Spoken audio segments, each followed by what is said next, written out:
Hi there, this is Manish Shujay from PM Pulse bringing to you yet another episode of PM Ninja video series. In this particular episode, we are going to talk about the difference between needs, scope, requirements, and specification. I'll repeat, difference between needs, scope, requirements, and specification in that order.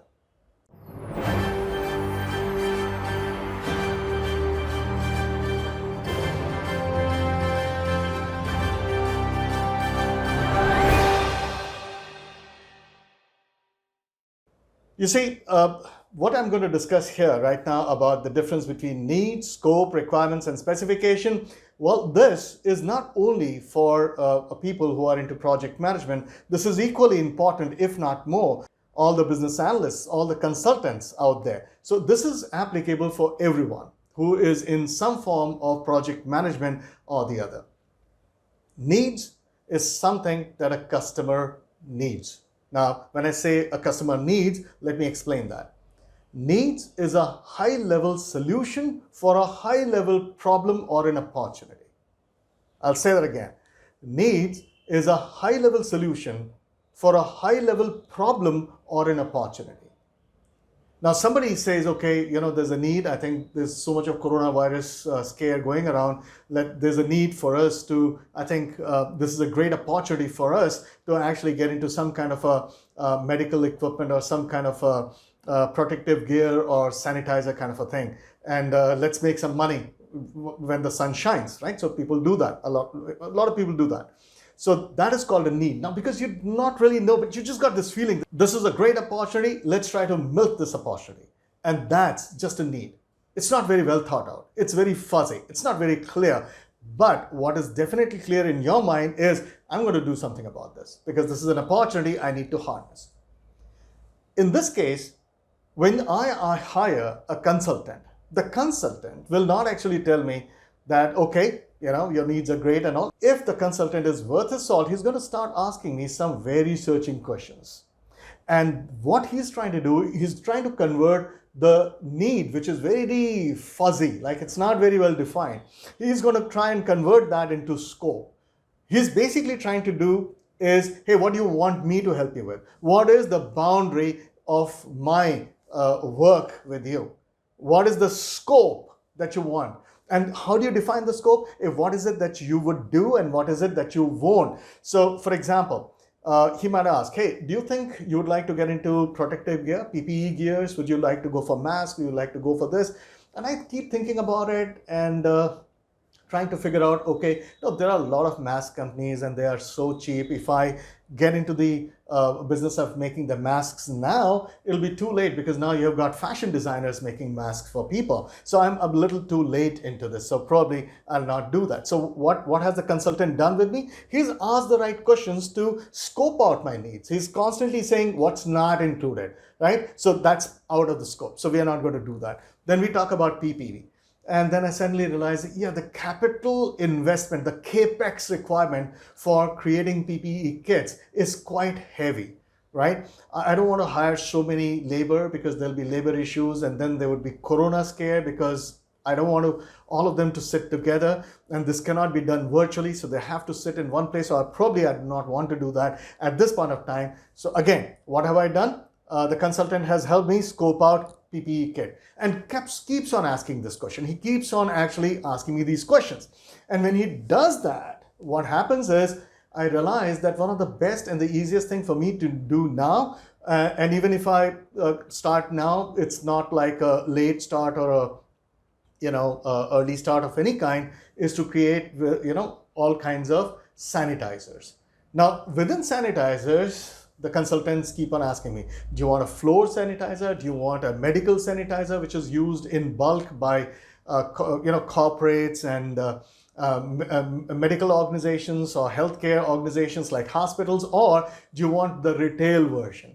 Then I suddenly realized that, I do not have very good links with all these hospitals and all. I'll probably not be able to get into that. So let's just go for retail and let's make really good brand of hand sanitizers, which will be available in retail. That's it. So what have I done? What has the consultant? They have actually converted my overall need into a very clear scope. Now my focus would be to create a project so that I can start manufacturing, start creating and start producing and selling in retail hand sanitizers. That's it. That's a scope. That is what a business analyst is supposed to do. That is what a consultant is supposed to do. That is what a project manager is supposed to do. Hell, even technical guys, when they get any kind of a work or delegated any kind of work, they need to ask a lot of questions up front to scope it. Scoping is very important. So many projects around the planet fail because of lack of scoping. People just want to get into requirements as early as possible. You're asking for a lot of problems if you get into requirements without scoping. So understand, scope first and then get into requirements. All right, so you're done. How is a scope made? It is made up of two major elements. One is called what is included, the list of high-level capabilities or features or high-level requirements which are going to be part of the project. And the other part is what is excluded, some things which are not going to do. And you actually document it so that you don't change your focus. That is why it has to be specifically documented. That is the meaning of the term scope. For those who are doing project management, PMP certification or PGMP, scope is mentioned in the program charter or the project charter, depending on which kind of methodology you're using. So that's where it is mentioned. It is what is included versus what is specifically excluded. That is scope. So now the question is, what do you mean by requirements? That's the next step. You take all the things which are part of included part of scope, all the high-level requirements, and you break it down. Again, you have to ask a lot of questions to customers, to end users, to whomever who can actually give a lot of input here. You have to find all the business rules, all the detailed business rules for each and every high-level requirements. And did you notice I use the word business rules? Because requirements do not have any kind of a technical aspect. Even for the most technical things on the planet, the requirements are absolutely non-technical. They only talk about what would be the capabilities in details, in the most granular level, what is expected from this final product. That's what is called requirements, but from a business sense. Perfect. So that is called the detailed, most granular business rules that you could possibly find. The most detailed, granular business rules that you can possibly find for each of the high-level requirements. And these are called requirements. So you had the needs, you scoped it out, and from each of the included part of the scope, you created the requirements. And now you have the requirements documentation. Now comes the fourth portion, specifications. What are specifications? Specifications are the technical interpretation of each and every requirement.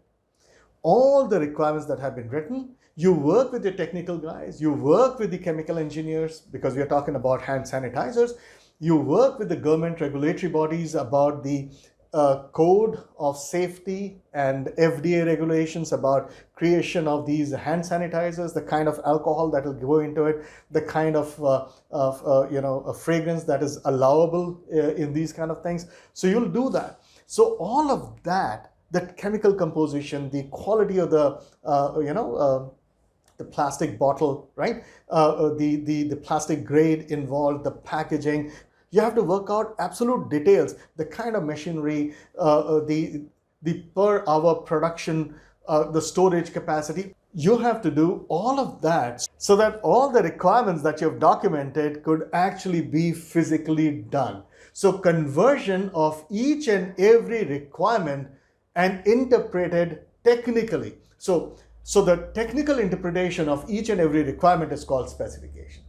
I hope that clarifies beyond any doubt. And in fact, if you want to be a very effective professional, no matter what you're doing, always follow this. Get the needs, scope it out, convert it into requirements, and from requirements, convert them into specifications. If you follow this, you have a perfect filter which will ensure that you have less number of change requests in your project, in the life cycle of your project, and the customers are a little more satisfied. This is Manish Vijay from PM Pulse, and you were watching one of the power-packed episodes of PM Ninja video series.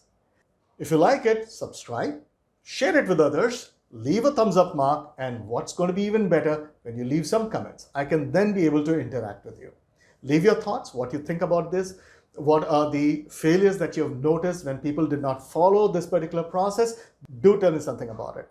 And if you want me to cover any topic connected to project management, please comment. I will pick it up sometime in the near future.